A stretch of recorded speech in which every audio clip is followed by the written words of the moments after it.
Praise the Lord, hallelujah. संत लूकस के सुसमाचार अध्याय 23 पद संख्याएं 42 और 43।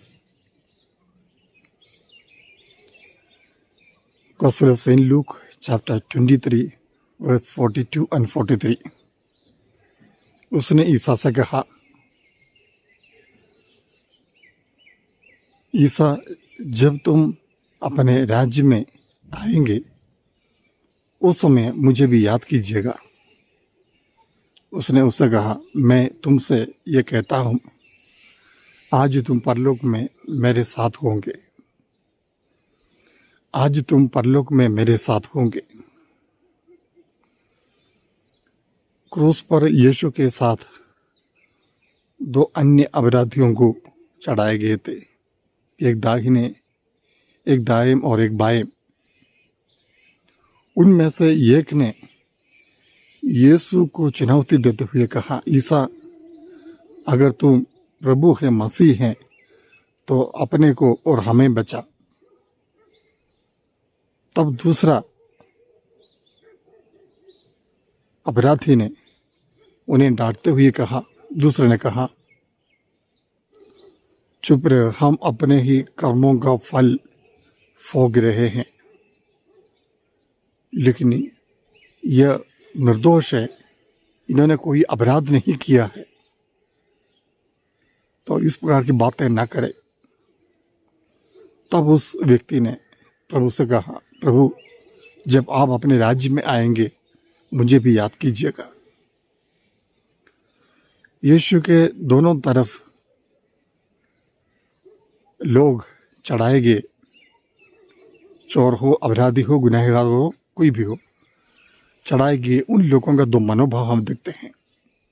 एक व्यक्ति ने अपने आप को बचाने के लिए कहा, तो दूसरा कहता है, उनकी प्रभु से प्रार्थना करते हैं कि प्रभु मुझे भी याद कीजिएगा। एक व्यक्ति के मन में पश्चाताप है, जबकि दूसरा व्यक्ति के मन में कोई पश्चाताप नहीं। आज भी इसी प्रकार है, लोग यीशु को चुनौती देते हुए कहते हैं, अगर तो प्रभु हैं तो मेरे जीवन से ये परेशानी दूर हटा दीजिए। अगर तुम मसीह हैं तो मेरे बीमारी से मुझे छुटकारा प्रदान कीजिए, कर्ज भारी से मुझे छुड़ाइए, मेरे इन परेशानी को दूर कर दीजिए। तो इसी प्रकार यीशु को चुनौती देने वाले, चैलेंज करने वाले बहुत सारे लोग आज हम देखते हैं। लेकिन जबकि दूसरा चोर, जिन्होंने अपने कर्मों के बारे में पश्चाताप करते हुए, एक प्रकार का पश्चाताप ही है, उन्होंने प्रभु से कहा, प्रभु ये जब तुम अपने राज्य में आएंगे अब कि तुम मुझे भी याद कीजिएगा। ये एक मनोभाव, प्रभु से प्रार्थना करना, दुख के बावजूद, तकलीफ के बावजूद, परेशानी के बावजूद, क्रोध के बावजूद भी प्रभु की उस महिमा को देखते हुए प्रार्थना करना एक वरदान है। प्यारे भाई और बहनों, वो जानता है कि यीशु अपनी महिमा में एक दिन आएगा, महिमा के बाद साथ वो अपने राज्य में महिमा के साथ वो विराजमान होंगे। इसलिए वो कहता है, उस समय मुझे याद कीजिएगा।